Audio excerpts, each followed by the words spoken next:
ഞാൻ മരിച്ചെന്ന് നിങ്ങൾ അറിഞ്ഞാൽ നിങ്ങളുടെ കയ്യിലുള്ളതിൽ വെച്ച് ഏറ്റവും നല്ല ഫോട്ടോസ് സ്റ്റാറ്റസ് ആക്കണം. ഫോട്ടോയ്ക്ക് താഴെ ആദരാഞ്ജലികൾ എന്ന് ക്യാപ്ഷൻ കൊടുക്കണം. ഇത്രയും നാളും എന്നെ പറ്റി കുറ്റം പറഞ്ഞിരുന്നവരുടെ പല പുകഴ്ത്തലുകളും ഇകഴ്ത്തലുകളും നിങ്ങൾ കേൾക്കും. കാര്യമാക്കണ്ട, ഞാൻ എന്തായിരുന്നു എന്ന് നിങ്ങൾക്കറിയാമല്ലോ. പിന്നെ കാണാൻ വരുമ്പം ആരും കരയരുത്.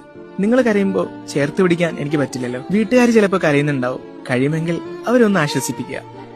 പള്ളിക്കാട് വരെ എനിക്ക് കൂട്ടായിട്ട് വരിക. പിന്നെ അവസാനമായിട്ട് ഒരു പിടി മണ്ണ് എന്റെ മേലേക്ക് ഇട്ടിട്ട് തിരികെ പോവുക.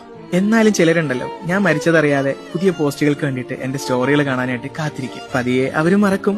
എല്ലാം കുറഞ്ഞ് പേജ് നിശ്ചലവുമാകും. 24 മണിക്കൂറിന് ശേഷം നിങ്ങളുടെ സ്റ്റാറ്റസുകളിൽ നിന്ന് ഞാൻ മാഞ്ഞു പോകും. ഗ്രൂപ്പുകളെല്ലാം ആദരാഞ്ജലികൾ കൊണ്ട് നിറയും. പതിയെ പതിയെ എല്ലാവരും എന്നെ മറക്കും. പിന്നീട് എന്റെ ഈ പേജിൽ പോസ്റ്റുകളൊന്നും വരാതെ ആവും. പേജിന്റെ റീച്ച് പതിയെ പതിയെ കുറഞ്ഞ് അങ്ങ് ഇല്ലാണ്ടാവും.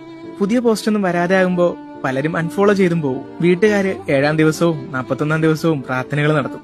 പതിയെ അവരും മറക്കും. പിന്നെ ആണ്ടിലൊരിക്കൽ മാത്രം ഒരു മിസ് യു ക്യാപ്ഷനിൽ ഞാൻ വരും, പോവും. പിന്നെ അതും ഇല്ലാതാവും.